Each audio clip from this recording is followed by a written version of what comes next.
Mesdames, Messieurs, bonsoir, 20h sur la RTS, le journal, voici les titres. Le chef de l'État célèbre avec les claques les 50 ans du concours général. Le président Macky Sall exhorte les élèves du Sénégal à faire de la quête du savoir leur sacerdoce. Les meilleurs élèves des classes de première et terminale ont été primés ce matin.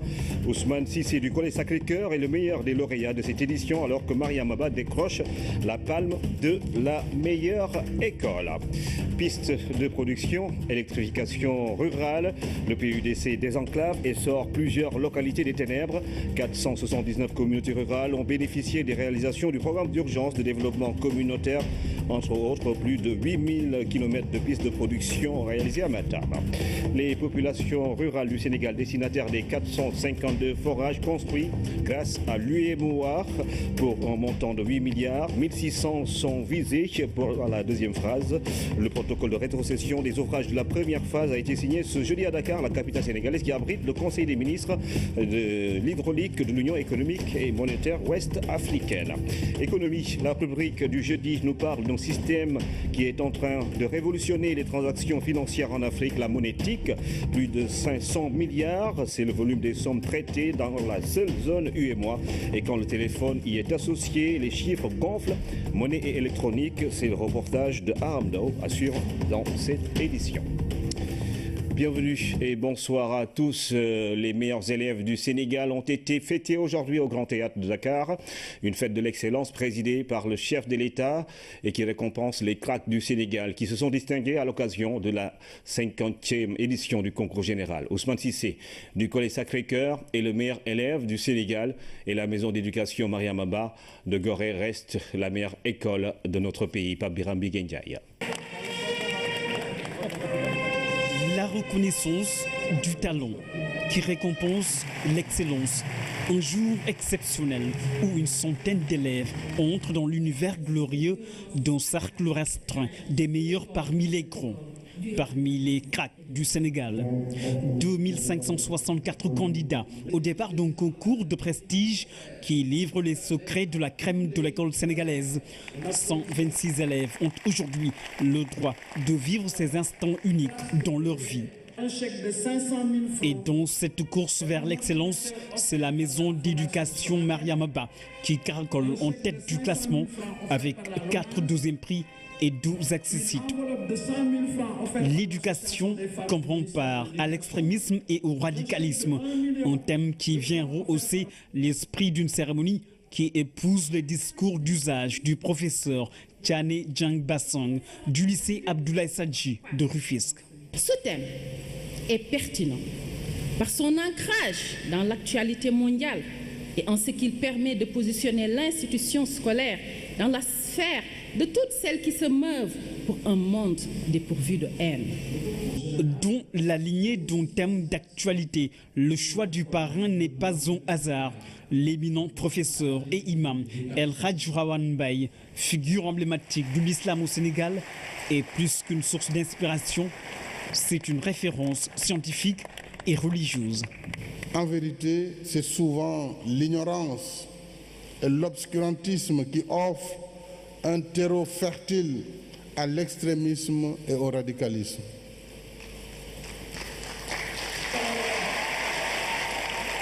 D'où l'obligation de la quête du savoir par l'éducation et la formation qui éclaire la pensée et l'action. Aller chercher le savoir jusqu'en Chine, disait le prophète Mohammed sallallahu alayhi wa sallam à ses compagnons. Ce legs doit être enseigné. C'est le devoir des oulémas que d'apporter la réponse doctrinale à tous les illuminés qui, dans leur folie meurtrière, détournent les enseignements authentiques de la religion. Je dis bien devoir des oulémas, car dans la bonne disposition des choses, ceux qui savent doivent parler. Et ceux qui ne savent pas doivent écouter pour apprendre. Donc, El Hadj Rawane, il faut que vous preniez la parole avec vos collègues pour donner la bonne parole de l'islam, afin que nul n'en ignore. Sur le podium de l'excellence, la plus haute marche revient à Ousmane Cissé. Il vient du collège Sacré-Cœur, meilleur élève du concours général.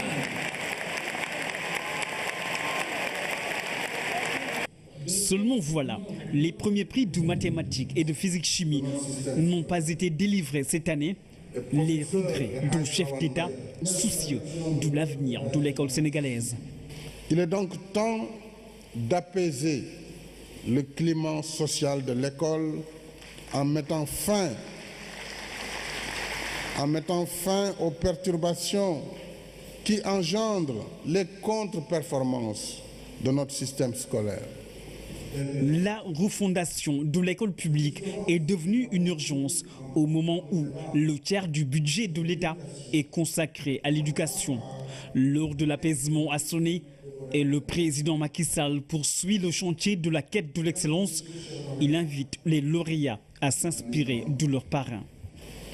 Dans votre quête spirituelle, ne vous hasardez pas à visiter des sites internet au contenu douteux dont vous ne connaissez ni les auteurs ni leur motivation. Vous avez devant vous, en votre parrain, le professeur El Hadj Rawane Mbaye, un modèle de valeur assuré. Il y a eu de grands moments dans cette prestigieuse cérémonie. Extraordinaire. Cet élève brillant a eu la mention très bien au baccalauréat. La valeur et l'excellence ne connaissent ni l'exclusion ni la couche sociale. Le président Macky Sall réalise un geste de haute portée, symbolique et sociale, à l'endroit du jeune Alioune Badara Ndiaye. Le président de la République a décidé de lui offrir une prothèse de jambe.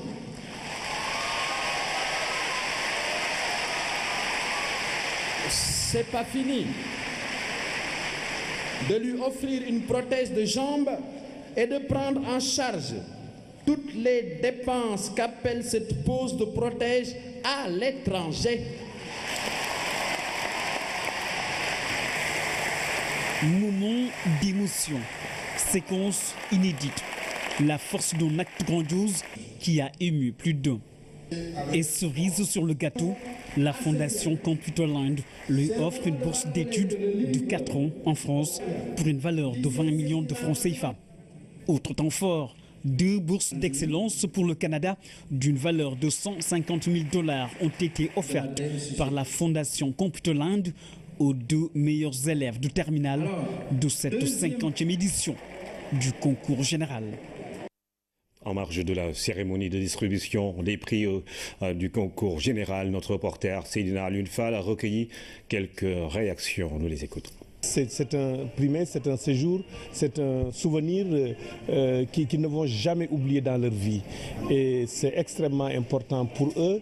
Et demain même, sur leur curriculum vitae, c'est quelque chose d'extrêmement important. Et pour leur famille aussi, et pour les enseignants qui les ont encadrés, c'est une consécration du travail et de l'effort qui a été fait. Je pense que le fait, en plus, que le chef de l'État lui-même, depuis Senghor, en passant par Abdou Diouf, le président Abdoulaye Wade, vienne présider cette cérémonie-là, c'est une façon de communier avec toute la communauté éducative et c'est une façon aussi de rendre hommage à tous les membres de la communauté éducative, les enseignants en tête et les élèves.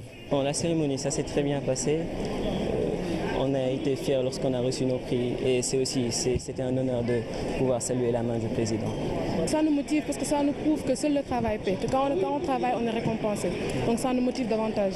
Nous sommes venus avec quand même d'autres élèves des autres classes pour leur donner le goût à l'effort et voilà, leur signifier que l'excellence aussi a un prix Et ça, c'est vraiment le prix de l'excellence. Après le concours général, j'ai eu une bourse d'excellence, la fondation Computerland. Depuis lors, j'effectue des études au Canada grâce à cette bourse. Fait que ça a ouvert beaucoup d'opportunités, on peut dire, parce que ça m'a vraiment ouvert les yeux pour montrer que vraiment on peut arriver vraiment très haut et que tout est possible si on y croit. Voilà. Le concours général sénégalais a fêté donc 50 ans au demi-siècle de culte de l'excellence, base de toute émergence. Le cinquantenaire survient dans un contexte de tension et de crise sérieuse du système éducatif. Les lauréats ont reçu leur récompense et beaucoup d'entre eux rêvent d'une bourse pour l'étranger. Pourtant, à une certaine époque, Dakar était la destination de choix de milliers de jeunes Africains. Quand continuer à l'étranger et la récompense de l'excellence, c'est une chronique signée Oumar Diawa. Dans certains pays où les graduations se font en grande pompe, la distribution des prix a disparu sous sa forme classique, consistant à donner des prix aux meilleurs. Ce choix discutable à bien des égards résulte de l'évolution des conceptions dans la signification même de l'acte de récompenser et donc dans la manière de penser. Au Sénégal, même si les distributions des prix ne sont plus retransmises en direct sur les ondes de la radio nationale pour les lycées et collèges, certains établissements respectent encore tant bien que mal cette tradition avec le soutien de quelques mécènes dont quelques-uns s'identifient éternellement à l'école qui est à la base de leur réussite. Un simple retour d'ascenseur que beaucoup hésitent à faire ou refusent de faire, s'inventant même des écoles chics, fictives, où ils auraient fait leurs brillantes études. Le concours général sénégalais a présenté selon les époques des visages variables et des lauréats différents. On se désole aujourd'hui de ce que souvent les premiers prix, surtout dans les sciences, ne soient pas régulièrement attribués dans un contexte d'une société savante gouvernée par la technologie, simple application des sciences. Le CRU 2016 se compose de 117 élèves avec presque autant de filles que de garçons. C'est une balance qui montre que les filles arrivent sans haut talon bruyant. La République en quête d'émergence fête l'excellence. Voilà d'ailleurs une des solutions à l'équation, si ce n'est l'unique. Et la borne supérieure située autour de 2035 n'est qu'à 19 ans. En attendant, retour à 2015-2016, une année scolaire à oublier mais qu'il faudra bien évaluer, comme l'indique le dernier Conseil des ministres.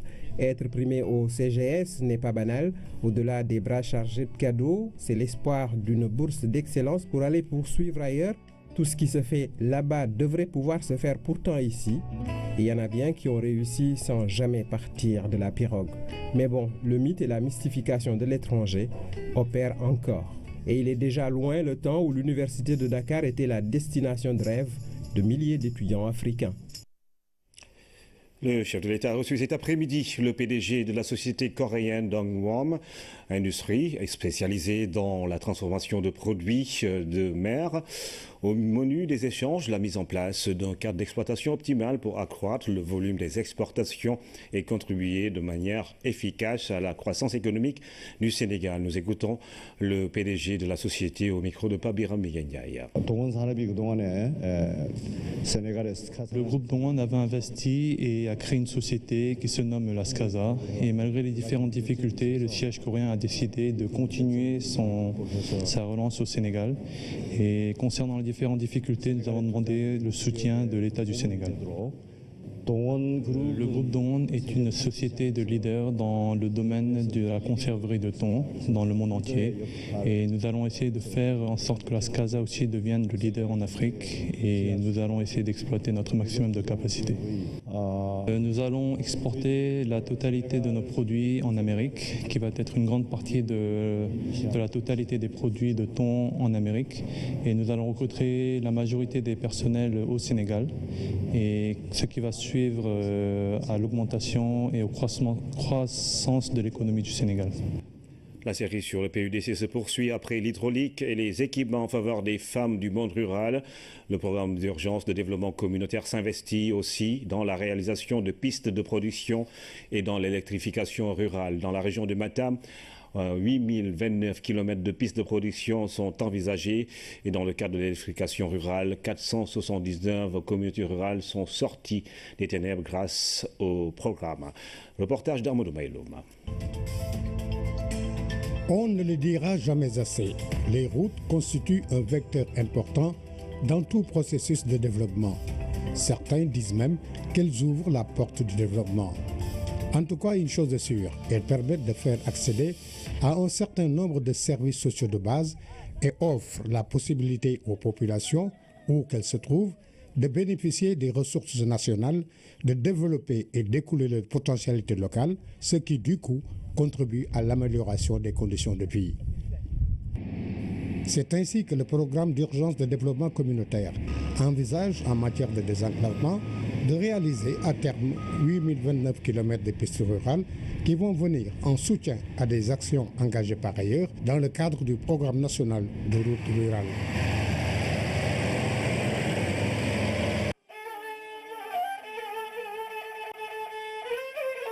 Dans la région de Matam, par exemple, plusieurs localités sont confrontées à un problème d'enclavement. Dans certains cas, ce sont des charrettes qui font office de moyens de locomotion, comme sur ces images, qui servent aussi aux évacuations sanitaires de jour comme de nuit.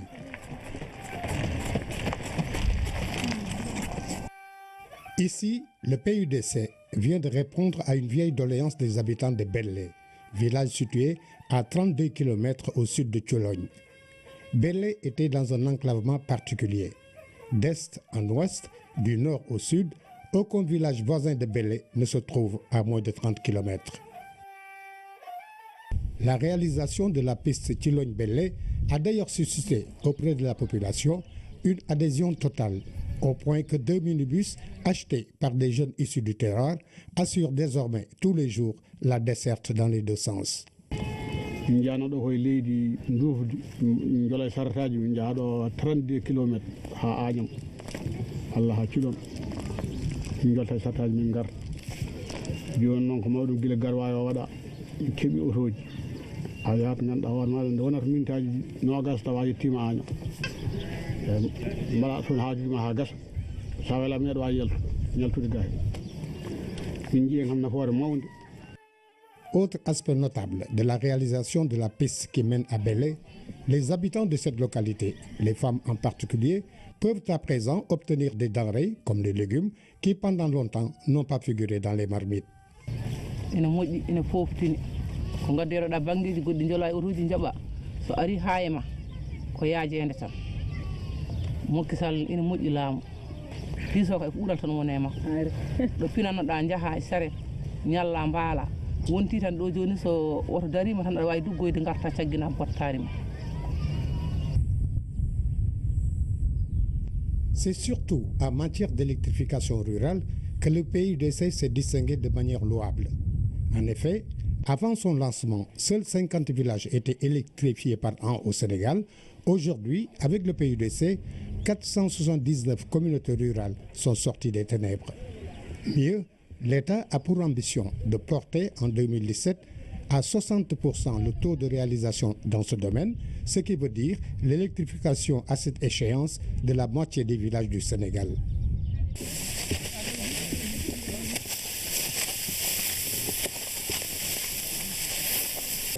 Dans sa lettre de mission, le programme d'urgence de développement communautaire n'a pas à intervenir dans la riziculture, mais de manière exceptionnelle, il a mis à la disposition de la Société d'aménagement des terres du Delta, SAED, des motopompes afin de permettre à cette société d'accroître sa productivité dans la perspective de l'autosuffisance alimentaire en riz que vise le président Macky Sall. Pour la contre-saison chaude 2016, nous avons réalisé au niveau de la région 2300 hectares, ce qui n'a jamais été réalisé dans la région, parce que quand on interroge les statistiques, à peu près on a voisiné les 100 hectares à 200 hectares.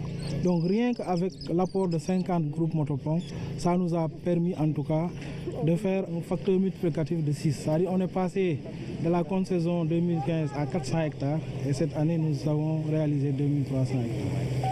Pour l'hivernage 2016-2017, nous projetons 10 000 hectares. Et ces 10 000 hectares sont adossés à la contribution des 148 motopompes, groupes motopompes que le PUDC doit mettre à la disposition au niveau de la région.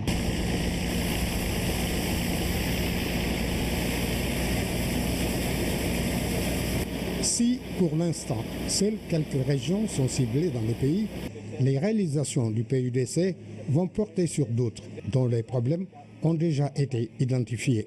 Pour cette première phase, nous sommes intéressés à 10 régions.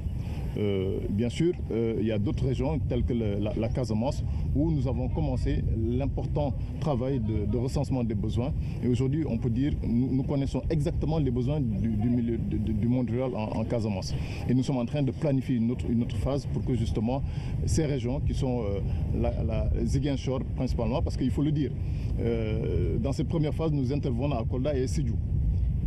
Mais à Ziguinchor, nous sommes en train de faire la planification pour que dans la deuxième phase, qui est pratiquement finie d'être planifiée, nous puissions commencer donc, les travaux sur l'ensemble des composantes qui concernent le PUDC. Ce n'est finalement pas hasard si le PUDC, qui porte l'empreinte exclusive du chef de l'État, suscite de l'intérêt dans la sous-région. Le Togo, qui s'en est inspiré après un séjour au Sénégal, a déjà lancé son programme avec le PNUD, tandis que le Niger, le Ghana et le Tchad sont en voie de finalisation.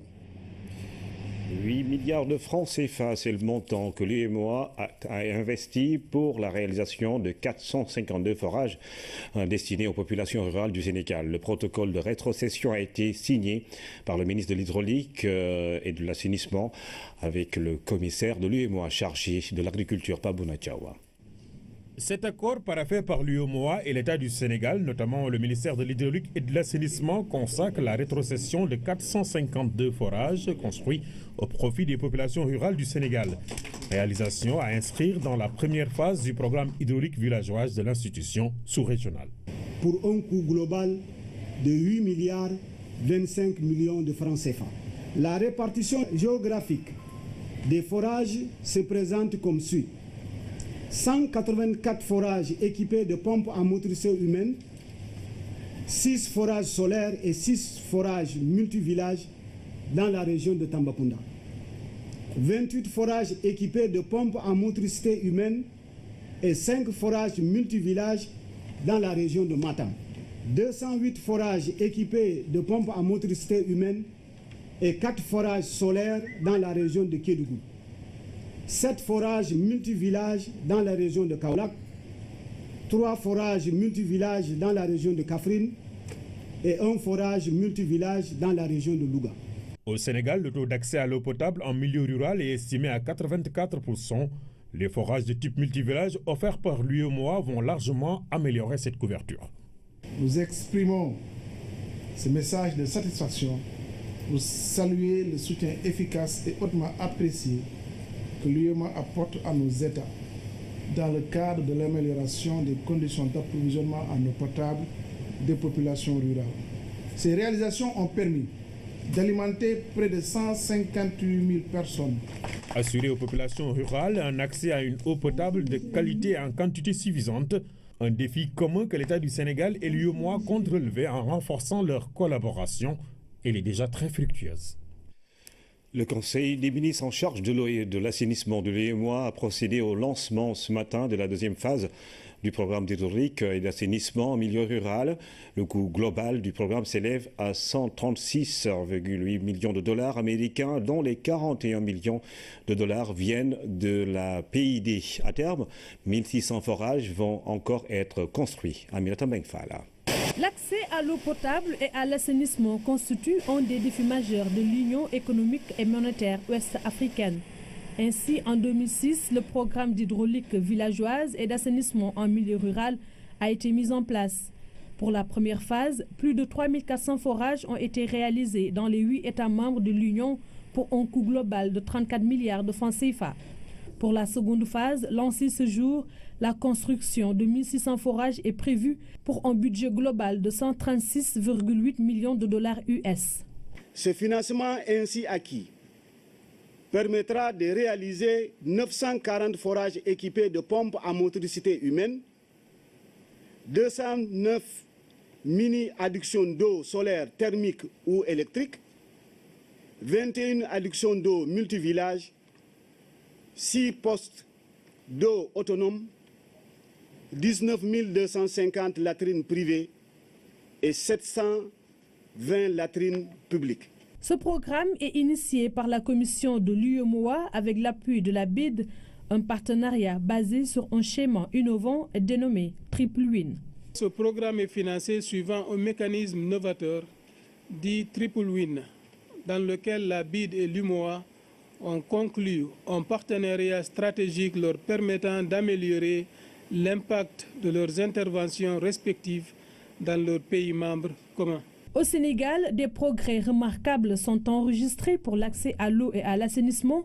Avec la deuxième phase, plus de 6 milliards seront encore injectés dans ce secteur, ce qui va contribuer à l'amélioration des conditions de vie des populations du monde rural. Il sera réalisé dans les régions de Matam, Tambacounda, Kédougou et Kolda, des forages équipés de pompes à motricité humaine, de mini-addictions d'eau solaire, thermique et ou électrique, des addictions d'eau multivolages, des latrines familiales et publiques.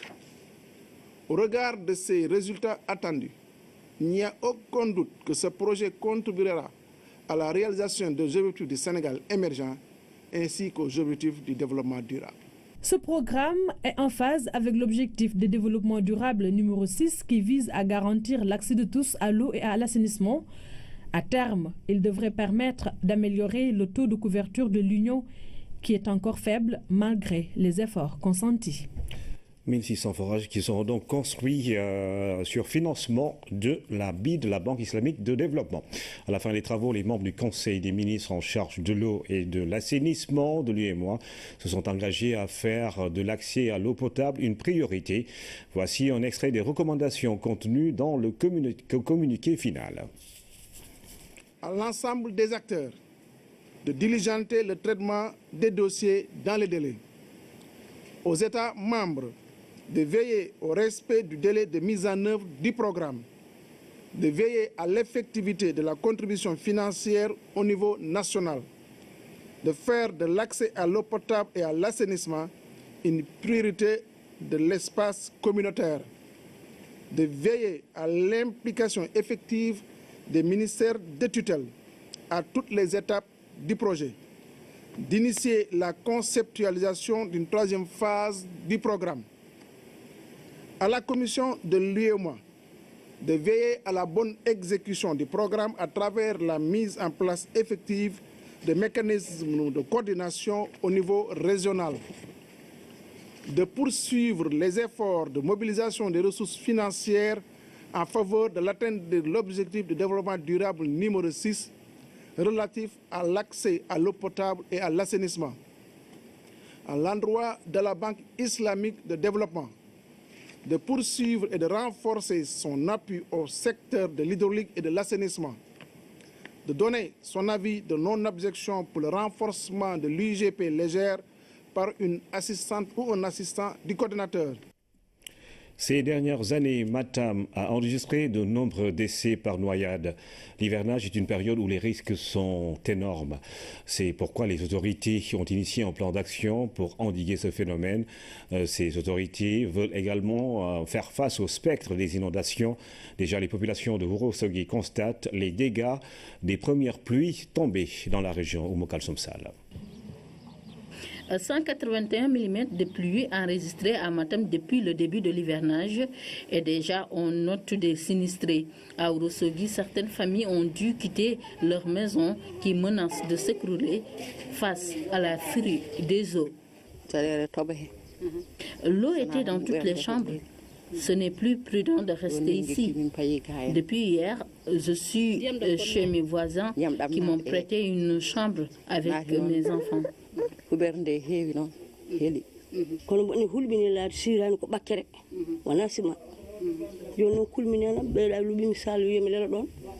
bâtiment est en panko. Vous voyez, c'est toujours humide. Je ne peux plus rester ici. Je dors chez mes voisins.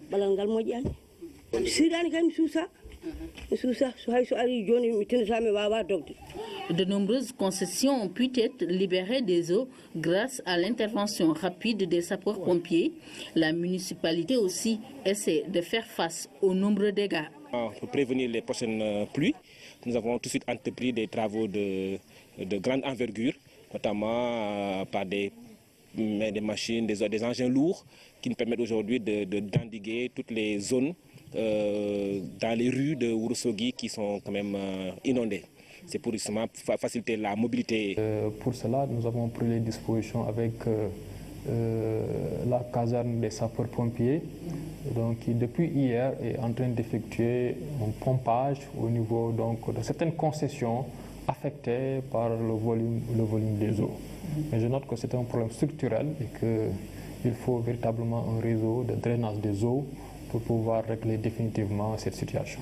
La commune de Ourossogui, comme celle de Matam, ne dispose toujours pas de système de drainage des eaux de pluie, ce qui fait que la menace est permanente à chaque hivernage. Le problème majeur, c'est un problème d'assainissement.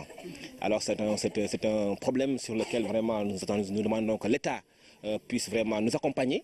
Si vous prenez la commune de Matam, nous avons un important programme de réalisation de réseau d'assainissement dans la commune. Et c'est nous-mêmes qui avons effectué le travail d'évaluation et de recensement des impenses. Sous peu, ce réseau d'assainissement donc, sera réalisé dans la commune de Matam. Si vous prenez la commune de Ourossogui, il y a déjà avec la coopération décentralisée le projet donc, de la digue de Ourossogui qui a été réalisé pratiquement à 90%. Les autorités sont aussi à pied d'œuvre pour combattre un autre phénomène lié à l'hivernage. Les années passées, beaucoup de cas de noyades ont été enregistrés dans la région. En 2015, 22 personnes ont perdu la vie au niveau du fleuve et des mares dans la région.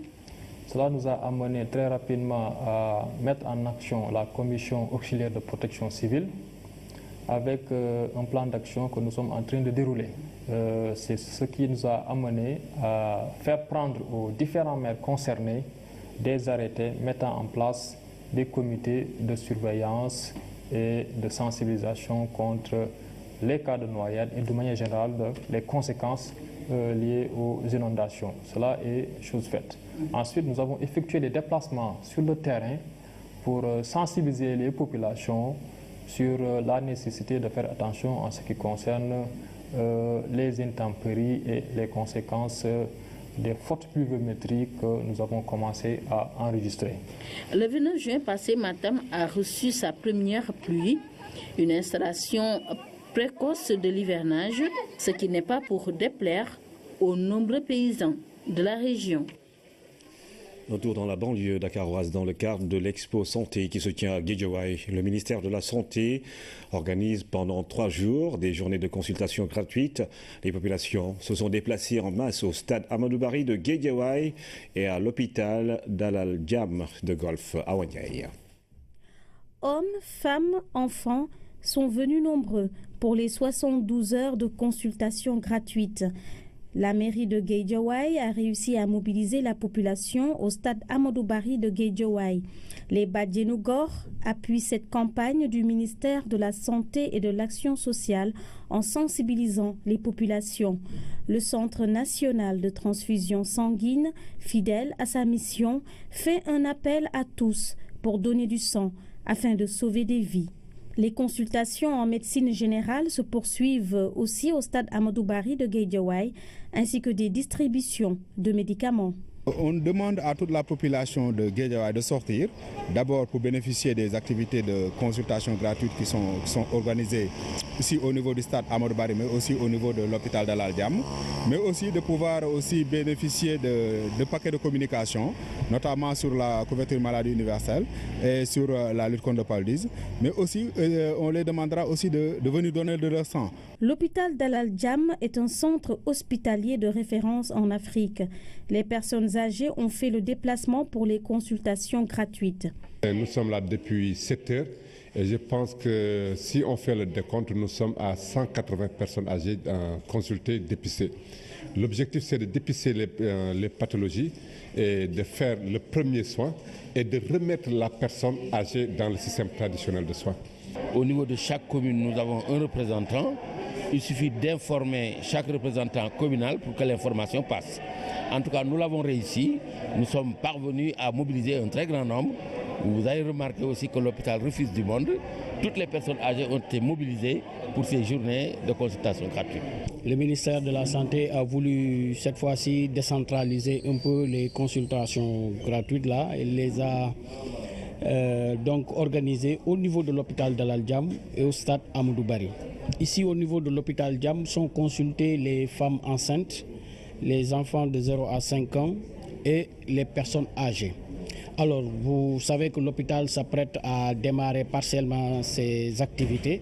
Et donc, ça va servir pour nous de test grandeur nature pour voir déjà si le dispositif que nous avons mis en place pour ouvrir l'hôpital, au moins les consultations externes de l'hôpital, si vraiment ce dispositif est opérationnel.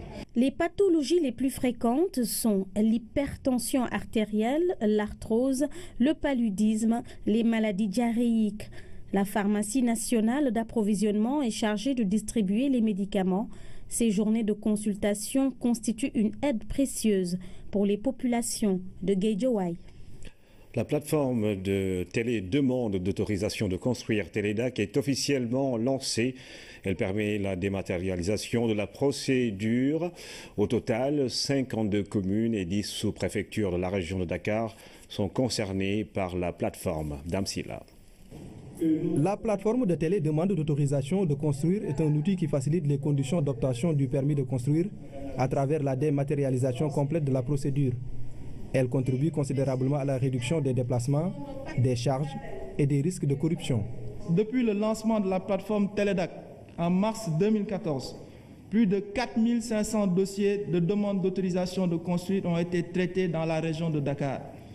L'acte 3 de la décentralisation confère aux anciennes communes d'arrondissement et aux sous-préfectures les prérogatives de signature et d'approbation des autorisations de construire. Auparavant, les délais d'instruction et de délivrance du permis de construire étaient de 3 mois au minimum. Aujourd'hui, avec la plateforme Télédac, tout peut se faire en 28 jours. Il est impératif qu'au niveau de la région de Dakar, que nous puissions délivrer systématiquement le permis de construire dans la plateforme Télédac et dans les conditions qui sont spécifiées dans le code de l'urbanisme, à savoir 28 jours pour les dossiers simples et 40 jours pour les dossiers complexes. La plateforme Télédac, qui n'était opérationnelle qu'au sein des villes de Dakar, Pikine, Guédiawaye et Rufisque, s'étend maintenant aux 52 communes et 10 sous-préfectures de la région de Dakar. Une politique qui répond bien à l'acte 3 de la décentralisation. Cette nouvelle plateforme de dématérialisation de la procédure de demande d'autorisation de construire, Télédac, prend désormais en compte les besoins importants découlant de l'entrée en vigueur de l'acte 3 de la décentralisation. Et aujourd'hui, on bouge d'échelle. On est sur 52 communes, 10 sous-préfectures.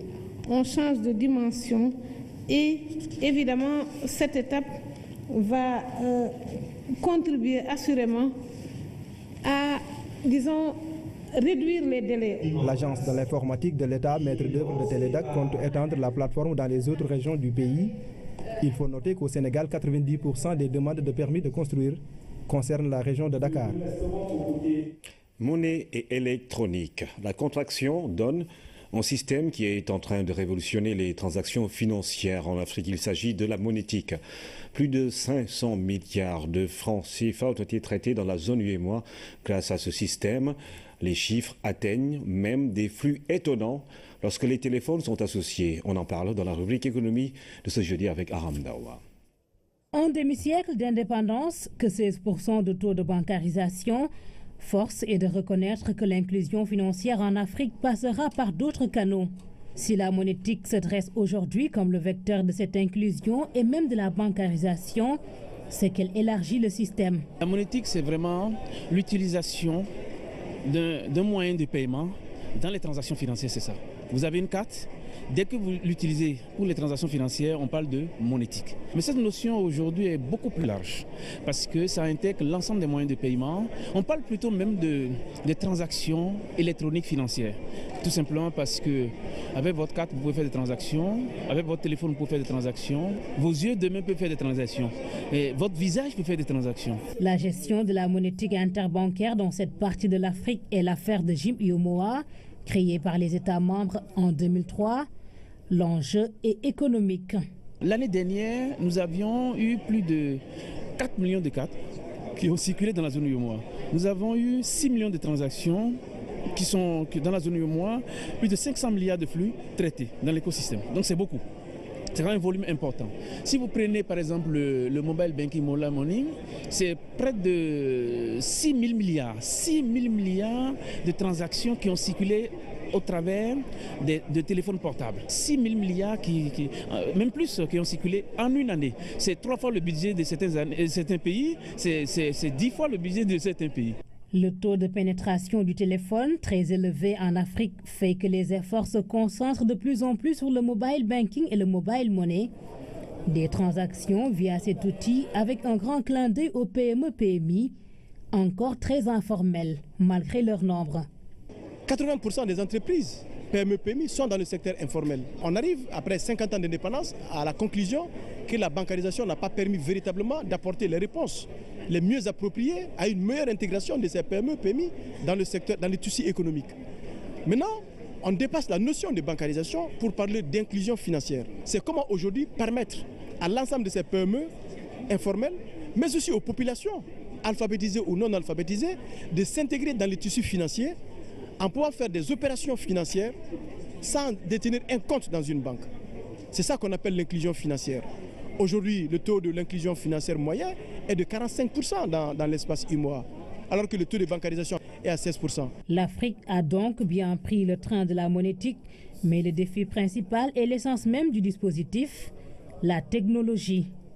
Parce que nous sommes dans un domaine où l'évolution technologique va très vite, où les solutions deviennent de plus en plus obsolètes et très rapidement. Donc il faudra que nous ayons la capacité, n'est-ce pas, d'anticiper sur les évolutions technologiques. L'Afrique a énormément de potentiel à développer. Quand on voit un petit peu le nombre de transactions électroniques aujourd'hui, par rapport à la population, il y a encore beaucoup à faire. Tout est là, en termes d'infrastructures, en termes de solutions, en termes de services, etc. Il y a également la volonté des banques centrales, et je parle notamment de la BCEAO dans la région. Donc tout ça fait qu'il y a tous les ingrédients pour un développement encore meilleur. Le défi est à relever pour que les services soient accessibles à tous et profitables aux États. Les projets que nous faisons ont un lien véritablement au financement de l'économie. Il faut trouver des ressources. Si l'argent dort dans les tiroirs, ça ne servira jamais à financer l'économie. Le président Macky Sall, au travers du plan Sénégal émergent, insiste beaucoup sur la révolution numérique. Nous, on veut s'inscrire dans cette dynamique parce que le fait d'adopter les moyens de paiement permet véritablement d'offrir des services performants, des services publics, des services privés performants. Les États font un lien direct entre ces paiements électroniques et la croissance. Dans l'espace UEMOA, le Sénégal est en deuxième position dans les statistiques, derrière la Côte d'Ivoire qui concentre 40% des flux. L'Agence nationale pour la promotion de l'emploi des jeunes et le Fonds de financement de la formation professionnelle et technique ont signé une convention de partenariat. La collaboration entre les deux structures a pour objectif de développer la formation pré-emploi et l'insertion socio-professionnelle des jeunes. Dame Silla. La signature de cette convention de partenariat va permettre au Fonds de financement de la formation professionnelle et technique d'assurer la formation pré-emploi aux bénéficiaires du financement de l'Agence nationale pour la promotion de l'emploi des jeunes. L'objectif est de participer fortement à la rationalisation et la mutualisation des interventions dans la lutte contre le chômage des jeunes. Ces formations de courte durée sont connectées à des niches d'emploi ou à des opportunités d'insertion socio-professionnelle. La mise en œuvre de la Convention contribuera sans aucun doute à financer les actions de formation pré-emploi des jeunes porteurs de projets d'insertion.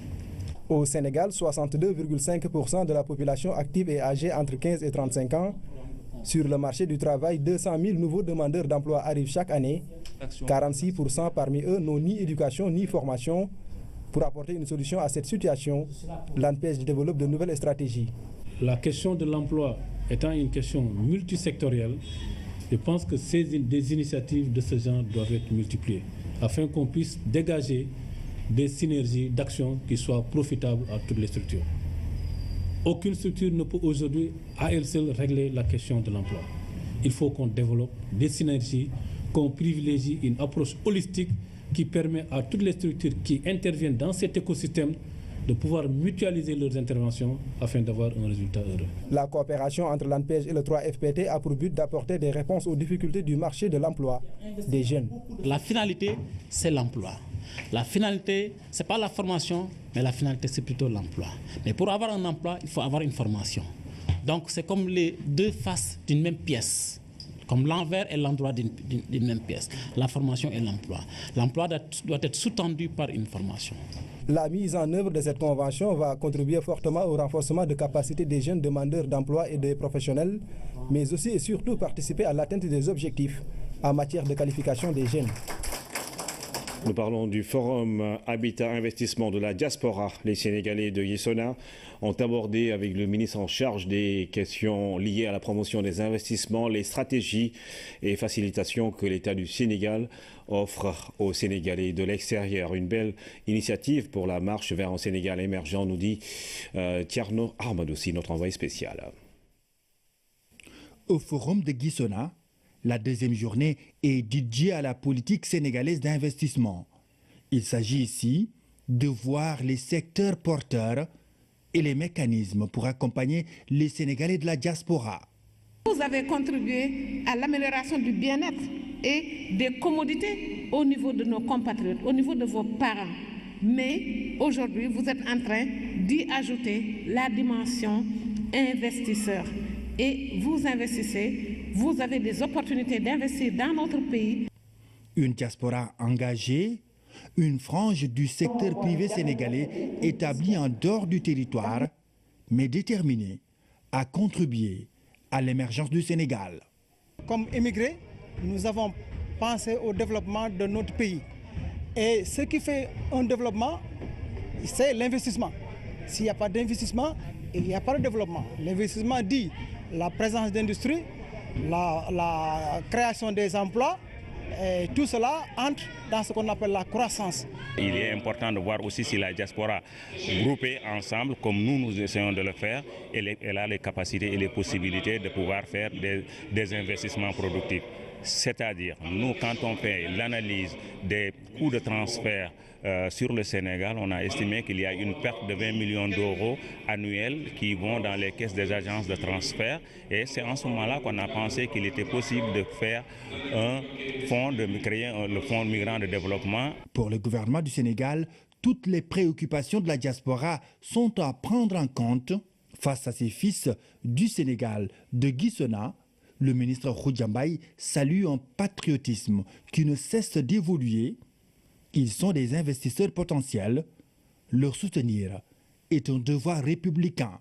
Vous, émigrés, vous avez des synergies à construire pour vous entendre sur et vous organiser pour avoir un mécanisme peut-être embryonnaire aujourd'hui et multiple, mais qui doit se construire et qui doit constituer un véritable levier de développement. En tout cas, je sais que c'est le projet de son Excellence, Monsieur le Président de la République, qui a demandé, lors de la rencontre organisée à Dakar les 6 et 7 juin 2016, qui a demandé que la préoccupation de la diaspora soit prise en compte de façon ciblée. La particularité de Gissona se trouve ici, une usine qui emploie en permanence près de 400 Sénégalais. Les participants du forum ont visité ce fleuron de l'industrie agroalimentaire de Catalogne. De belles perspectives s'annoncent pour de futurs investissements au Sénégal. L'actualité dans le monde nous mène en France, en Turquie, mais également en Côte d'Ivoire avec cette première visite du président burkinabé à Abidjan. Céline Dunfal. Le président burkinabé Christian Kaboré en Côte d'Ivoire pour la première fois depuis son accession à la présidence. Cette visite inédite de 2 jours s'inscrit dans le cadre d'un traité d'amitié et de coopération entre les deux pays. Elle est censée mettre fin à plusieurs mois de tension. Plusieurs dossiers ont empoisonné les relations entre le Burkina Faso et la Côte d'Ivoire. Parmi ces différents figures le cas de Blaise Compaoré qui vit en exil à Abidjan. En France, 2 semaines après l'attentat de Nice, François Hollande a officialisé ce jeudi la mise sur pied d'une garde nationale constituée de volontaires issus de la réserve opérationnelle. Cette réserve n'a pas vocation à se substituer aux forces de l'ordre, mais de les appuyer. 15 000 réservistes opérationnels de gendarmerie et de police doivent être disponibles d'ici fin juillet pour assurer les différents événements de l'été. En Turquie, la purge entamée au lendemain de la tentative de coup d'État du 15 juillet se poursuit. Des dizaines de milliers de personnes soupçonnées de liens avec le mouvement Gülen sont concernées. Ce sont des militaires, policiers, magistrats, journalistes, enseignants et fonctionnaires. La compagnie aérienne Turkish Airlines a renvoyé plus de 100 employés, notamment dans le management et le personnel navigant, en raison de leurs liens supposés avec les Putschistes. La communauté mouride célèbre ce jeudi la naissance du troisième calife de Cheikh Ahmadou Bamba. Serigne Abdul Ahad Mbacké fait partie des dignitaires mourides qui ont laissé leurs empreintes dans le processus de promotion de la Mouridia à travers le monde, avec des réalisations jusque-là qui participent au rayonnement de la ville sainte. Né en 1914, il est rappelé à Dieu en 1969. Voici, en 1989 plutôt, voici son portrait avec Abou Boumbaye. ndax dafa wax ne lahu dahra niyaati jox naa ko sama yéene waxi ni wa xidmati ak sama xam-xam ak sama liggéey waroo fi woo jismaani ak sama yaram wa kulli nag bila sudi ak sama lépp. Dès que sa voix retentissait, les disciples lui prêtaient une attention toute particulière, car le ton était ferme, empreint de rigueur, détermination et franc-parler, surtout en ce qui concerne les recommandations de Dieu et de son prophète, paix et salut sur lui, ainsi qu'aux enseignements de son vénéré père, Cheikh Ahmadou Bamba Khadim Rassoul. Serigne Abdul Ahad Mbacké, ce troisième calife des Mourides, a présidé pendant 21 ans aux destinées de la communauté mouride. Né en 1914 à Diourbel. À sa naissance, Serigne Touba disait de lui qu'il nourrissait un réel espoir. Espoir qui s'est aussitôt traduit dès son accession au califat en 1968 par de nombreuses réalisations encore visibles dans la ville sainte de Touba. Extension, embellissement de la grande mosquée, un vœu cher au fondateur de la Mouridia. Aïnou Rahmati, ou le puits de la miséricorde, la construction de la bibliothèque Cheikhoul Khadim ou Daré Kamil, l'élargissement des voies routières avec l'autoroute Mbacké-Touba, la corniche qui ceinture la grande agglomération de la cité religieuse ainsi que de nombreux forages. L'œuvre la plus spectaculaire et courageuse de Cheikh Abdul Ahad Mbacké est la pénalisation déclarée des boissons alcoolisées, du tabac, de la drogue, de la contrebande, des jeux de hasard, des manifestations non orthodoxes et de tout ce qui va à l'encontre des principes de l'islam dans tout le périmètre de Touba. Et tout ceci sous l'inspiration éclairée de l'ouvrage de Cheikhoul Khadim intitulé Matlaboul Fawzeyni, un vrai projet de société, un ensemble de réalisations qui lui ont valu le titre de bâtisseur. L'homme au turban sur la tête et l'habituelle tunique qui porte son nom a donné aujourd'hui en héritage cette façon de s'habiller à toute une génération de jeunes qui s'identifient à lui, signe distinctif pour forger une personnalité musulmane correcte, son combat de tous les jours. Aujourd'hui à Touba, les nombreux disciples se sont donné rendez-vous pour revisiter ce bel exemple de sagesse et de droiture du fondateur de Touba Belel. Kaolack abrite la session nationale des communicateurs catholiques. L'édition 2016 regroupe une cinquantaine d'acteurs. Pendant une semaine, ils seront formés sur les faits de société pour mieux les prendre en compte dans les émissions qu'ils animent. Claire Diop. Session de mise à niveau des communicateurs catholiques à Kaolack. Ils sont une cinquantaine d'acteurs volontaires venant des 7 diocèses du Sénégal à prendre part à cette formation. Objectif, renforcer leurs capacités afin de leur permettre de mieux prendre en compte les besoins des populations. Au-delà de leur statut de porteur de la parole de Dieu, ils seront des éveilleurs de conscience capables de susciter des pratiques, des comportements nouveaux pour un mieux vivre ensemble. Une formation doctrinale et technique leur est dispensée. Quand on parle au nom de Dieu, il faut savoir de quoi nous parlons. Et donc des experts, des prêtres et tout, viennent nous donner des formations sur la religion.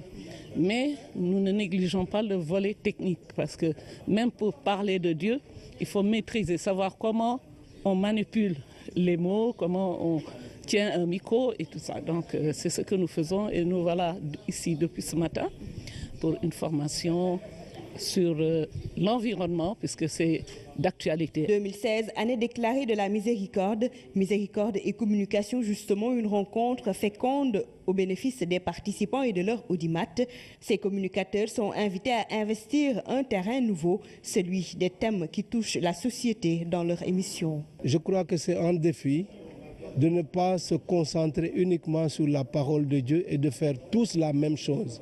Sinon, les gens entendent les mêmes textes 10, 15 fois dans la journée, alors qu'il y a d'autres thèmes fédérateurs qui intéressent les gens. Je pense que si on colle davantage au vécu des personnes, par exemple, à toutes les questions liées à l'environnement, on doit pouvoir produire des émissions de grande audience et qui auront aussi une grande utilité.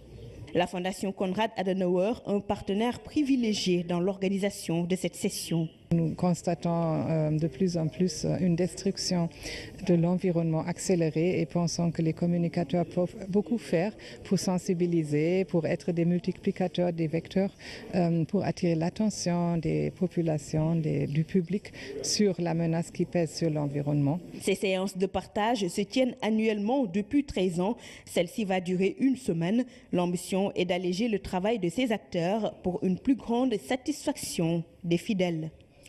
Les équipes de Radio Sénégal sont à Richard Toll. C'est dans le cadre d'une démarche de proximité visant à faire ressortir toutes les potentialités économiques et culturelles de la localité. Fidèle à sa mission de service public, de gros moyens techniques et humains ont été déployés par la RTS pour faire vivre les grands moments de la radio au niveau décentralisé, et cela jusqu'au 31 juillet 2016. La télévision sera également de la partie. Maodo Tueur, bonsoir. Bonsoir Ibrahima. Bienvenue à la télévision. Je suis ravi d'être là. Alors, c'est la radio qui est à l'honneur, justement. Vous êtes le chef du département information de la radio et vous reprenez les antennes décentralisées. Alors, pourquoi cette nouvelle démarche ? Oui, il faut dire, Ibrahima, que... Cette résurrection, devrais-je dire. Cette reprise, hein. Il faut dire, Ibrahima, que notre vocation première, c'est ce qu'on appelle la mobilité. Parce que, vous savez, un journaliste, animateur, tous ceux qui travaillent dans les médias quand même, nous ne pouvons pas faire du journalisme assis, de l'animation assise. Nous avons besoin de sortir de nos bureaux, de nos rédactions pour aller au contact de nos populations. Et quand on s'appelle Radio Sénégal, quand même, nous devons répondre du nom. C'est la radio de tous les Sénégalais. Donc les Sénégalais doivent pouvoir se reconnaître dans leur radio. Quand cette radio-là, surtout, fait une démarche de proximité en allant au plus près de ces populations-là pour leur montrer que c'est votre radio, c'est vous qui en faites de ce que vous voulez, et que donc c'est tout le sens de la reprise des antennes décentralisées avec ce démarrage à Richard Toll, et que donc vraiment c'est une initiative qui était un peu au point mort ces dernières années, et nous avons jugé utile dernièrement de remettre un peu ça au goût du jour, parce que notre vocation, c'est de bouger et d'aller partout au Sénégal, parce que la radio nationale du Sénégal doit faire le tour du Sénégal. Depuis combien de temps vous n'avez pas organisé ce genre de... Oui, il faut dire, sous le format actuel, ça fait peut-être quelque chose comme 4 ans comme ça, où vraiment on n'a pas pu faire ça. Mais bon, disons que nous bougions, parce qu'il y avait entre-temps, par exemple, les conseils des ministres délocalisés, où nous suivions un peu ces conseils des ministres à travers les 14 régions, jusqu'à dernièrement à Dakar d'ailleurs, et que bon, ça aussi c'était des sorties, mais sous la formule que nous avons opérée à Richard Toll, j'avoue que ça remonte à assez longtemps que nous ne l'avons pas fait. Alors pourquoi un déplacement aussi lointain, pourquoi Richard Toll ? Oui, il faut dire que Richard Toll, c'est un peu le condensé de ce que les autorités sont en train de faire actuellement dans tout le Sénégal, parce que je dis souvent que le Sénégal, ce n'est pas que Dakar, et que donc en termes de réalisation, vous prenez aujourd'hui les questions de l'autosuffisance en riz, avec le programme national d'autosuffisance en riz, le PNAR. C'est une zone, la vallée du fleuve Sénégal, où les gens cultivent beaucoup le riz. En termes de production de tomates aussi, c'est une zone de référence. Et que vous ne pouvez pas parler de Richard Toll aussi sans parler du sucre. C'est des problématiques, quand vous prenez aussi les MCA, vous avez tout à l'heure montré les images de l'équipe en partance vers Richard Toll, Aujourd'hui, vous quittez Dakar, vous pouvez rouler tranquillement jusqu'à Richard Toll avec le MCA, donc la route est bien faite. Et tout cela, c'est des choses qu'on peut montrer aux Sénégalais à travers le son, parce qu'à la radio, nous n'avons pas l'image, pour montrer que, bon, à travers le pays, quand même, les choses sont en train de bouger. Alors, nous avons vu tout à l'heure dans les images les équipes techniques. Combien de personnes sont déployées pour Une trentaine de personnes, journalistes, animateurs, une trentaine de personnes. Et là, la RTS a déployé les gros moyens, grâce au directeur général de la RTS d'ailleurs, parce que là, en termes d'équipement, c'est un car réseau, le car de la radio, en plus des autres voitures, et que tout cela, donc, c'est pour bien faire le travail, parce que nous avons travaillé pendant 1 mois sur ce projet d'antenne décentralisée.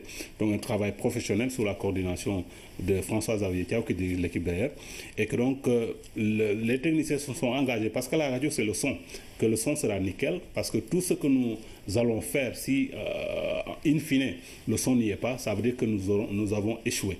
Donc les techniciens nous ont informés, nous ont dit que de ce côté-là, il n'y a pas de souci à se faire, le son sera au rendez-vous. D'ailleurs, c'est l'occasion, pour les Richard Tollois qui ne sont pas au courant, de leur dire que toute chose malheur est bon, parce qu'ils avaient des difficultés à recevoir, par exemple, Radio Sénégal International, et que nous avons dépêché avant cette antenne-là une équipe.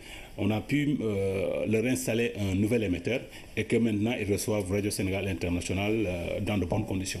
Alors Radio Sénégal, c'est combien de chaînes? Radio Sénégal, c'est d'abord 3 stations de radio à Dakar. C'est Radio Sénégal International, c'est la chaîne nationale, la chaîne de nos papas et nos mamans, comme on le dit habituellement. La chaîne des langues de la diversité. Voilà, où vraiment nous parlons toutes les langues. Et si les gens se connectent sur cette radio-là, vraiment c'est le Sénégal en miniature. Vous entendez toutes les langues possibles et toutes sortes de programmes. Radio Sénégal International, c'est un peu orienté vers un peu les langues internationales, à part le français, l'anglais, arabe et autres. Et il y a la chaîne nationale, il y a Dakar FM qui est plus à vocation musicale, mais à l'intérieur du pays, nous avons 11 stations régionales. Parce que notre vocation aussi, comme je l'ai dit, c'est d'être une radio nationale. Dans chaque région, nous devons implanter une radio, parce que chaque région a droit à une radio, à une radio station régionale de Radio Sénégal. Pour l'instant, il n'y a que Kaffrine où il n'y a pas encore de... Et les autres régions sont en train d'y travailler, Kaffrine et Kédougou. Et comme ça, nous allons finir de mailler tout le territoire national. Alors, le programme s'établit comment? Oui, un programme très alléchant. Ils sont arrivés ce jeudi donc, et dès vendredi, ils vont se mettre à la tâche. Et, le journal de midi et de 13h, midi en Wolof et 13h en français, 18h en Wolof et 19h en français ce vendredi, se feront en direct de Richard Toll. Et là, nous allons monter en puissance le samedi. Vraiment, là, nous avons délocalisé des émissions que nous faisons sur la chaîne nationale et sur Radio Sénégal International. Quand vous prenez une émission qui s'appelle Jigen Sawarwa, c'est destiné aux femmes. Là, nous allons donner la parole aux femmes du Wallo. Ce sera le matin du samedi. Et le journal aussi va se faire sur les 3 jours, que ça, midi, de la mi-journée et de l'après-midi. Tous ces journaux se font en direct. Mais dans l'après-midi du samedi, il y a la parole qu'on va donner aux jeunes du Wallo. Et ce sera une émission interactive avec Didier Lico qu'on ne présente plus, Papis Barry. Et l'apothéose, ce sera la nuit. Nous allons essayer de faire la promotion des artistes locaux à travers une soirée culturelle qui sera retransmise en direct aussi. C'est vous dire que là, vraiment, le Wallo est à l'honneur. Nous sommes en 2016 et c'est l'année de la radio décrétée par la Direction Générale de la Radio. Absolument. Le directeur général, nous l'avons entendu chaque année, l'année de la radio, mais cette année quand même, c'est bien parti. Parce que les choses sont en train de bouger dans le bon sens. Avant la fin de l'année, normalement, si tout va bien, en termes d'émetteurs, la RTS va acquérir pas moins de 100 émetteurs. Nous allons changer tous les émetteurs à travers le Sénégal et installer même de nouveaux émetteurs. Parce que, je vous le disais tout à l'heure, une radio, si le son n'est pas au point, ça ne vaut pas la peine. Donc le directeur général en est conscient et là, il a mis le paquet cette année pour acquérir un peu tous ces émetteurs-là et changer tous les émetteurs à travers le pays pour qu'on ait un confort d'écoute. Et en termes d'équipement aussi, les stations régionales, vous savez, avec ce qu'on appelle le numérique. Le numérique a une durée de vie. Au bout de 10 ans, ça devient un peu obsolète. Donc le matériel, il faut changer ce matériel-là. Ça aussi, les appels d'offres sont lancés. Tout ça va être changé à travers nos 11 stations dans les régions. C'est vous dire que pour 2016, avant la fin de l'année, c'est une montée en puissance, comme on dit dans les armées, et que la Radio Sénégal devait reprendre des couleurs vers la fin de l'année, être une radio, parce que nous sommes aussi dans une atmosphère de concurrence avec toutes ces radios privées qui souvent nous disent qu'à Dakar, ils nous donnent le pion, mais Dakar, ce n'est pas que la capitale, ce n'est pas que le Sénégal. Donc les gens de l'intérieur, et les gens qui nous écoutent d'ailleurs, quand ils sont à l'intérieur, ils vous disent, mais à l'intérieur du pays, souvent vous ne captez qu'au Radio Sénégal. Donc nous en sommes conscients. On ne dit pas que nous abdiquons à Dakar. Nous faisons le maximum pour être présents à Dakar, mais aussi nous faisons attention à ceux qui sont à l'intérieur, parce qu'ils sont partie prenante du Sénégal, ce Sénégal émergent. Alors, Richard Toll vous attend sur les 92.5 et 97.7, c'est bien ça, Radio Sénégal, oui. Et 94.5 pour Dakar FM. Oui, mais là, il y a une fréquence temporaire que les techniciens nous ont communiquée temporairement, parce que avec la RTP, il faudra une fréquence définitive, parce qu'il y avait un peu des problèmes techniques qu'ils ont pu régler, et que donc 95.8, les gens de Risatol au plan sur place là-bas pourront écouter Radio Sénégal International, dont ils étaient servis pendant quelques mois. La Radio Sénégal qui est également connue pour sa diversité, sa liberté d'expression, mais dans la responsabilité. Absolument. Alors, Mamadou Thior, c'est votre credo en tout cas. Merci, Mamadou Thior. Je rappelle que vous êtes le chef du département information de Radio Sénégal et que vous initiez à nouveau les antennes décentralisées, et ce sera Richard Toll qui va vous accueillir. Vous êtes une fois allé à Chine? Oui, non, pas encore. Et c'est vous dire que c'est un plaisir de retrouver un produit de Radio Sénégal qui est le présentateur vedette du 20h. Merci Mamadou Thior. La Chine et moi, c'est autour de ce thème que des jeunes Sénégalais passionnés par la culture chinoise ont exposé. L'idée est de leur donner un cadre d'expression pour décliner leurs perceptions, leurs idées sur la Chine. La manifestation est une initiative de Radio Chine Internationale. Fatoumata Savané et Pape Bounatiawa. Ils étaient une dizaine de candidats qui ont cogité sur le thème « La Chine et moi ». L'idée était de leur permettre de dire, montrer, voire démontrer leur attachement au pays de Mao en français, en mandarin assimilé. Et à l'arrivée, celui qui se fait appeler le dragon volant a tout simplement survolé le concours. Je suis un peu lié à la Chine. Et j'avais besoin de lire des ouvrages pour bien maîtriser l'histoire et de faire des cours. Du coup, quand l'Institut Confucius est venu au Sénégal, je me suis dit pourquoi pas m'inscrire et développer mes compétences. La Chine et moi, je veux dire que c'est une symbiose parfaite. La manifestation marque la fin des activités célébrant l'anniversaire de Radio Chine Internationale, RCI, qui a pour objectif principal de promouvoir la culture chinoise, rapprocher la Chine du reste du monde. Radio Chine Internationale essaie de parler aux autres, notamment c'est ce qui nous a amené à ouvrir une station ici à Dakar et à diffuser des programmes, comme je disais, qui sont proches des Sénégalais, qui puissent parler aux Sénégalais, mais aussi aux Chinois, parce qu'on sait qu'il y a une grande communauté chinoise qui commence à s'installer au Sénégal et un peu partout en Afrique. Et comme ma collègue disait, il faut ce dialogue de culture, comme Senghor disait dans les années 70, je pense que c'est ça qui vient d'arriver. Impressionné par la qualité des prestations, la représentation diplomatique a salué la vigueur des relations sino-sénégalaises. L'amitié entre les peuples est la base d'un rapprochement entre les États. Malgré la longue distance qui sépare la Chine et le Sénégal, ils sont unis par des mêmes aventures historiques dans le passé et des aspirations communes aujourd'hui. Radio Chine Internationale Sénégal sera bientôt assistée dans sa mission par l'ouverture prochaine d'un centre culturel chinois à Dakar. Une perspective en son temps.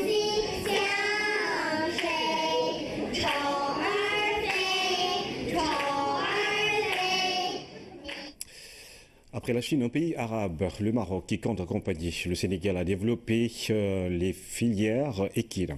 À travers une convention de partenariat signée ce matin, la SOREC, Société royale d'encouragement du cheval, va contribuer à la formation des acteurs et à la construction d'infrastructures au Mouvalde. Cet accord stipule que la Société royale d'encouragement du cheval, une société marocaine, s'engage à mettre son expertise au service du Sénégal. Ceci dans le but de développer l'ensemble des filières équines. Pour ce faire, il est défini dans la Convention plusieurs axes stratégiques. La SOREC se chargera donc de répondre aux besoins de la partie sénégalaise en matière de formation.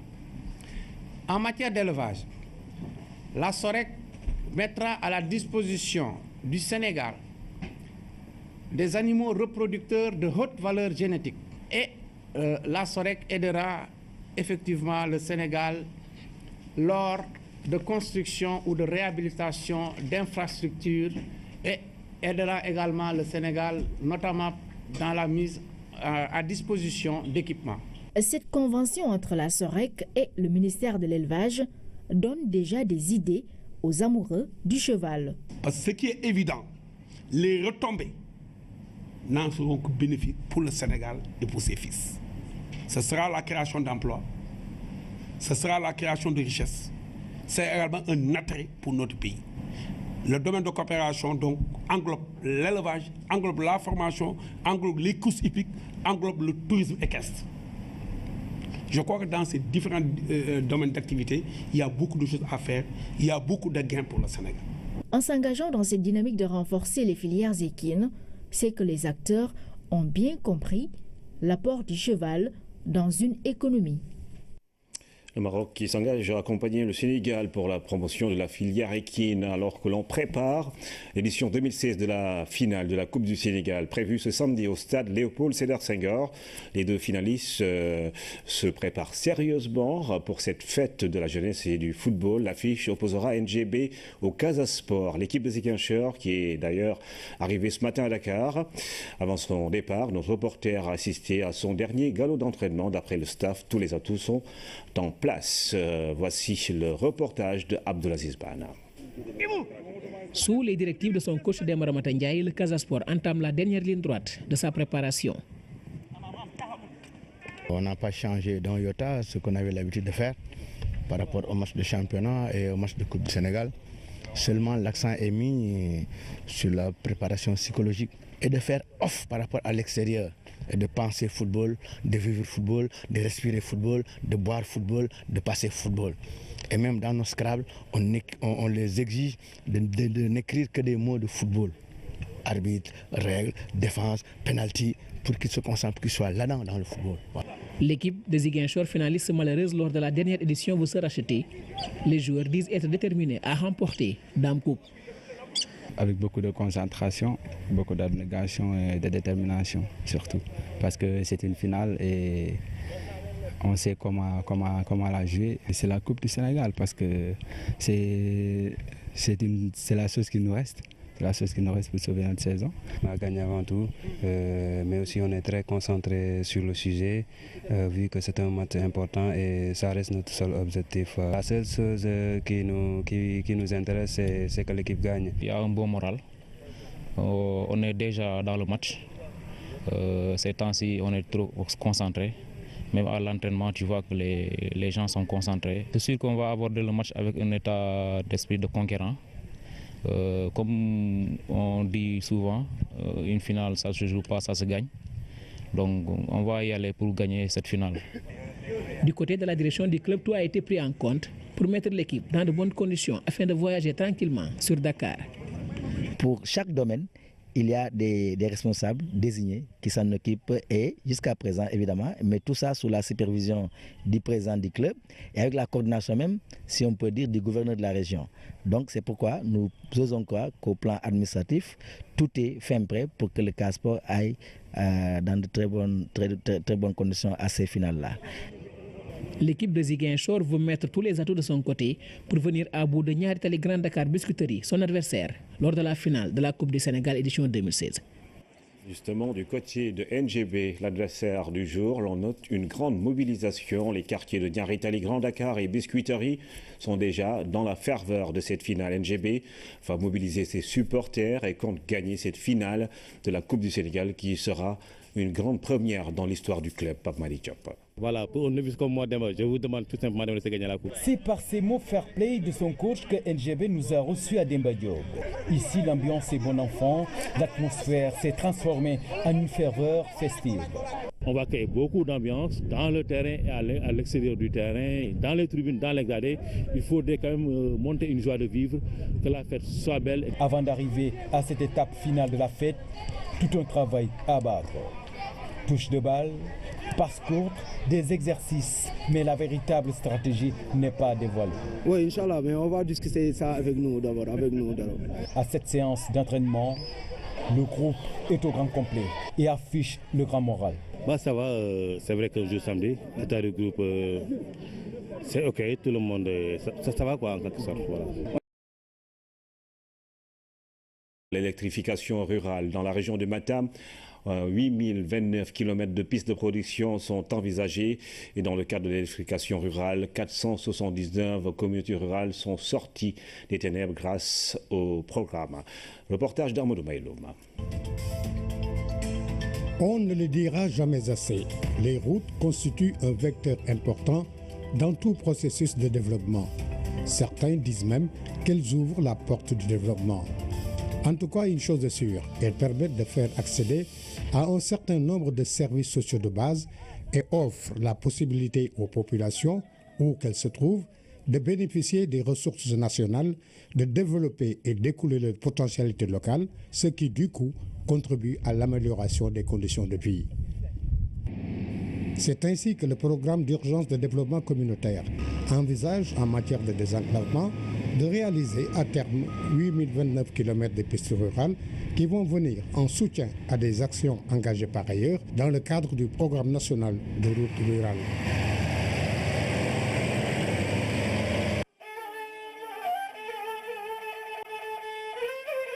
Dans la région de Matam, par exemple, plusieurs localités sont confrontées à un problème d'enclavement. Dans certains cas, ce sont des charrettes qui font office de moyens de locomotion, comme sur ces images, qui servent aussi aux évacuations sanitaires de jour comme de nuit.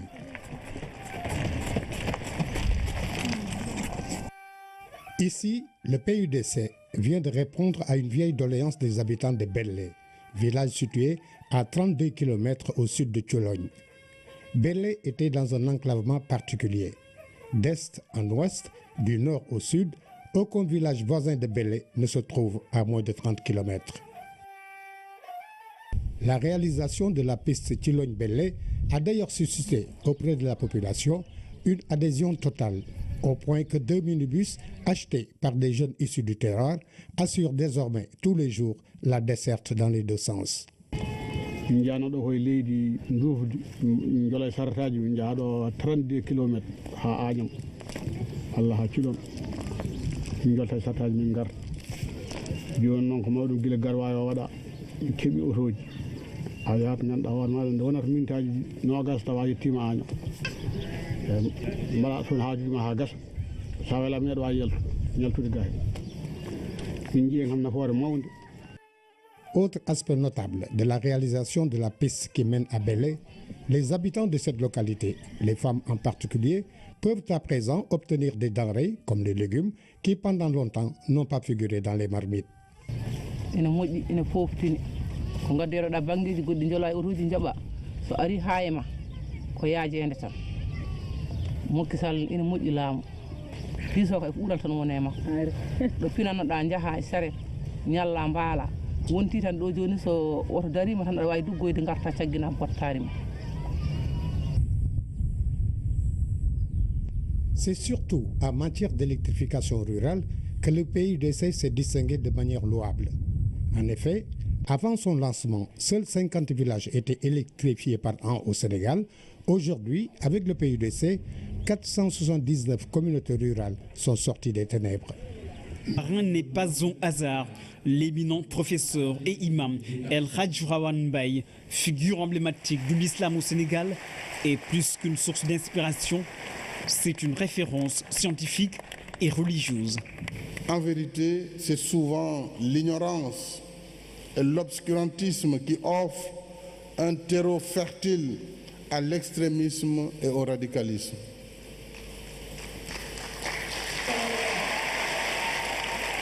D'où l'obligation de la quête du savoir par l'éducation et la formation qui éclaire la pensée et l'action. Aller chercher le savoir jusqu'en Chine, disait le prophète Mohammed sallallahu alayhi wa sallam à ses compagnons. Ce legs doit être enseigné. C'est le devoir des oulémas que d'apporter la réponse doctrinale à tous les illuminés qui, dans leur folie meurtrière, détournent les enseignements authentiques de la religion.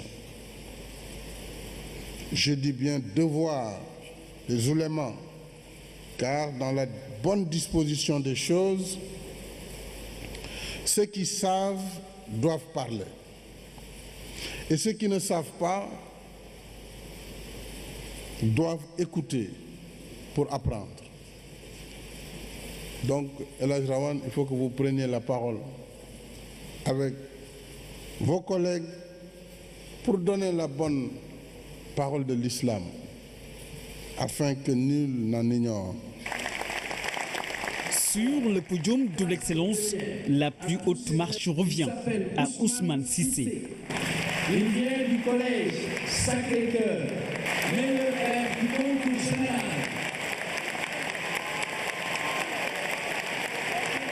Seulement voilà, les premiers prix de mathématiques et de physique-chimie n'ont pas été délivrés cette année. Les regrets d'un chef d'État soucieux de l'avenir de l'école sénégalaise. Il est donc temps d'apaiser le climat social de l'école en mettant fin aux perturbations qui engendrent les contre-performances de notre système scolaire. La refondation de l'école publique est devenue une urgence au moment où le tiers du budget de l'État est consacré à l'éducation. L'heure de l'apaisement a sonné et le président Macky Sall poursuit le chantier de la quête de l'excellence. Il invite les lauréats à s'inspirer de leurs parrains. Dans votre quête spirituelle, ne vous hasardez pas à visiter des sites internet au contenu douteux dont vous ne connaissez ni les auteurs ni leur motivation. Vous avez devant vous, en votre parrain, le professeur El Hadj Rawane Mbaye, un modèle de valeur assuré. Il y a eu de grands moments dans cette prestigieuse cérémonie. Extraordinaire. Cet élève brillant a eu la mention très bien au baccalauréat.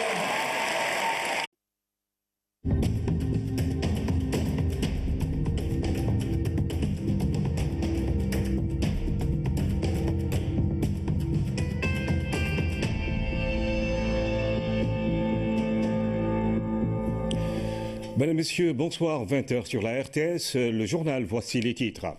Le chef de l'État célèbre avec les claques les 50 ans du concours général. Le président Macky Sall exhorte les élèves du Sénégal à faire de la quête du savoir leur sacerdoce. Les meilleurs élèves des classes de première et terminale ont été primés ce matin. Ousmane Cissé du Collège Sacré-Cœur est le meilleur des lauréats de cette édition, alors que Mariam Abba décroche la palme de la meilleure école. Piste de production, électrification rurale, le PUDC désenclave et sort plusieurs localités des ténèbres. 479 communautés rurales ont bénéficié des réalisations du programme d'urgence de développement communautaire, entre autres plus de 8000 km de pistes de production réalisées à Matam. Les populations rurales du Sénégal destinataires des 452 forages construits grâce à l'UEMOA pour un montant de 8 milliards. 1600 sont visés pour la deuxième phase. Le protocole de rétrocession des ouvrages de la première phase a été signé ce jeudi à Dakar, la capitale sénégalaise qui abrite le Conseil des ministres de l'hydraulique de l'Union économique et monétaire ouest-africaine. Économie, la rubrique du jeudi nous parle d'un système qui est en train de révolutionner les transactions financières en Afrique, la monétique. Plus de 500 milliards, c'est le volume des sommes traitées dans la seule zone UEMOA. Et quand le téléphone y est associé, les chiffres gonflent. Monnaie et électronique, c'est le reportage de Aramdo, assure dans cette édition. Bienvenue et bonsoir à tous. Les meilleurs élèves du Sénégal ont été fêtés aujourd'hui au Grand Théâtre de Dakar. Une fête de l'excellence présidée par le chef de l'État et qui récompense les cracks du Sénégal qui se sont distingués à l'occasion de la 50e édition du concours général. Ousmane Sissé du Collège Sacré-Cœur est le meilleur élève du Sénégal et la maison d'éducation Mariam Abba de Gorée reste la meilleure école de notre pays. Pape Birambi Gendiaye. La reconnaissance du talent qui récompense l'excellence. Un jour exceptionnel où une centaine d'élèves entrent dans l'univers glorieux d'un cercle restreint des meilleurs parmi les grands, parmi les cracks du Sénégal. 2564 candidats au départ d'un concours de prestige qui livre les secrets de la crème de l'école sénégalaise. 126 élèves ont aujourd'hui le droit de vivre ces instants uniques dans leur vie. Un chèque de 500 000 francs. Et dans cette course vers l'excellence, c'est la maison d'éducation Mariam Abba qui caracole en tête du classement avec 4 deuxièmes prix et 12 accessites. L'éducation comprend part à l'extrémisme et au radicalisme, un thème qui vient rehausser l'esprit d'une cérémonie qui épouse le discours d'usage du professeur Tchane Djang Bassang du lycée Abdoulaye Sadji de Rufisque.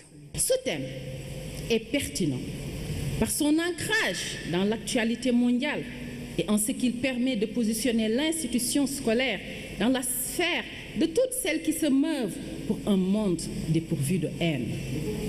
Dont la lignée d'un thème d'actualité, le choix du pape. De l'excellence, c'est une chronique signée Oumar Diawa. Dans certains pays où les graduations se font en grande pompe, la distribution des prix a disparu sous sa forme classique, consistant à donner des prix aux meilleurs. Ce choix discutable à bien des égards résulte de l'évolution des conceptions dans la signification même de l'acte de récompenser et donc dans la manière de penser. Au Sénégal, même si les distributions des prix ne sont plus retransmises en direct sur les ondes de la radio nationale pour les lycées et collèges, certains établissements respectent encore tant bien que mal cette tradition avec le soutien de quelques mécènes dont quelques-uns s'identifient éternellement à l'école qui est à la base de leur réussite. Un simple retour d'ascenseur que beaucoup hésitent à faire ou refusent de faire, s'inventant même des écoles chics, fictives, où ils auraient fait leurs brillantes études. Le concours général sénégalais a présenté selon les époques des visages variables et des lauréats différents. On se désole aujourd'hui de ce que souvent les premiers prix, surtout dans les sciences, ne soient pas régulièrement attribués dans un contexte d'une société savante gouvernée par la technologie, simple application des sciences. Le CRU 2016 se compose de 117 élèves avec presque autant de filles que de garçons. C'est une balance qui montre que les filles arrivent sans haut talon bruyant. La République en quête d'émergence fête l'excellence. Voilà d'ailleurs une des solutions à l'équation, si ce n'est l'unique. Et la borne supérieure située autour de 2035 n'est qu'à 19 ans. En attendant, retour à 2015-2016, une année scolaire à oublier mais qu'il faudra bien évaluer, comme l'indique le dernier Conseil des ministres. Être primé au CGS n'est pas banal. Au-delà des bras chargés de cadeaux, c'est l'espoir d'une bourse d'excellence pour aller poursuivre ailleurs. Tout ce qui se fait là-bas devrait pouvoir se faire pourtant ici. Et il y en a bien qui ont réussi sans jamais partir de la pirogue. Mais bon, le mythe et la mystification de l'étranger opèrent encore. Et il est déjà loin le temps où l'université de Dakar était la destination de rêve de milliers d'étudiants africains. Le chef de l'État a reçu cet après-midi le PDG de la société coréenne Dongwon Industrie, spécialisée dans la transformation de produits de mer. Au menu des échanges, la mise en place d'un cadre d'exploitation optimal pour accroître le volume des exportations et contribuer de manière efficace à la croissance économique du Sénégal. Nous écoutons le PDG de la société au micro de Pape Birambi Gendiaye. Le groupe Dongwon avait investi et a créé une société qui se nomme la SCASA. Et malgré les différentes difficultés, le siège coréen a décidé de continuer sa relance au Sénégal. Et concernant les différentes difficultés, nous avons demandé le soutien de l'État du Sénégal. Le groupe Dongwon est une société de leaders dans le domaine de la conserverie de thon dans le monde entier. Et nous allons essayer de faire en sorte que la SCASA aussi devienne le leader en Afrique. Et nous allons essayer d'exploiter notre maximum de capacité. Nous allons exporter la totalité de nos produits en Amérique, qui va être une grande partie de la totalité des produits de thon en Amérique. Et nous allons recruter la majorité des personnels au Sénégal. Et ce qui va suivre à l'augmentation et au croissance de l'économie du Sénégal. La série sur le PUDC se poursuit après l'hydraulique et les équipements en faveur des femmes du monde rural. Le programme d'urgence de développement communautaire s'investit aussi dans la réalisation de pistes de production et dans la valeur et l'excellence ne connaissent ni l'exclusion ni la couche sociale. Le président Macky Sall réalise un geste de haute portée, symbolique et sociale, à l'endroit du jeune Alioune Badara Ndiaye. Le président de la République a décidé de lui offrir une prothèse de jambe.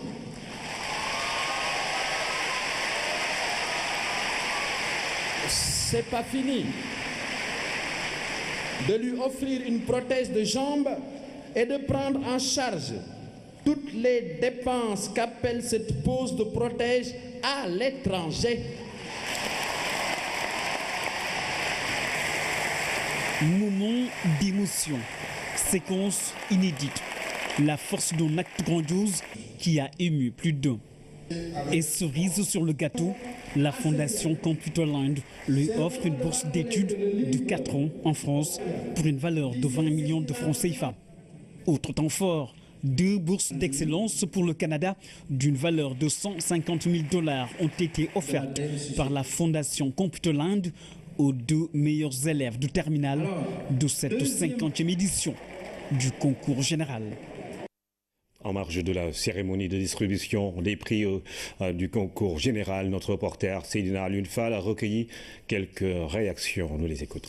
C'est un primaire, c'est un séjour, c'est un souvenir qu'ils ne vont jamais oublier dans leur vie. Et c'est extrêmement important pour eux. Et demain même, sur leur curriculum vitae, c'est quelque chose d'extrêmement important. Et pour leur famille aussi, et pour les enseignants qui les ont encadrés, c'est une consécration du travail et de l'effort qui a été fait. Je pense que le fait, en plus, que le chef de l'État lui-même, depuis Senghor, en passant par Abdou Diouf, le président Abdoulaye Wade, vienne présider cette cérémonie-là, c'est une façon de communier avec toute la communauté éducative et c'est une façon aussi de rendre hommage à tous les membres de la communauté éducative, les enseignants en tête et les élèves. Bon, la cérémonie, ça s'est très bien passé. On a été fiers lorsqu'on a reçu nos prix et c'était un honneur de pouvoir saluer la main du président. Ça nous motive parce que ça nous prouve que seul le travail paie. Quand on travaille, on est récompensé. Donc ça nous motive davantage. Nous sommes venus avec quand même d'autres élèves des autres classes pour leur donner le goût à l'effort et voilà, leur signifier que l'excellence aussi a un prix. Et ça, c'est vraiment le prix de l'excellence. Après le concours général, j'ai eu une bourse d'excellence, la fondation Computerland. Depuis lors, j'effectue des études au Canada grâce à cette bourse. Fait que ça a ouvert beaucoup d'opportunités, on peut dire, parce que ça m'a vraiment ouvert les yeux pour montrer que vraiment on peut arriver vraiment très haut et que tout est possible si on y croit. Voilà. Le concours général sénégalais a fêté donc 50 ans au demi-siècle de culte de l'excellence, base de toute émergence. Le cinquantenaire survient dans un contexte de tension et de crise sérieuse du système éducatif. Les lauréats ont reçu leur récompense et beaucoup d'entre eux rêvent d'une bourse pour l'étranger. Pourtant, à une certaine époque, Dakar était la destination de choix de milliers de jeunes Africains. Quand continuer à l'étranger et la récompense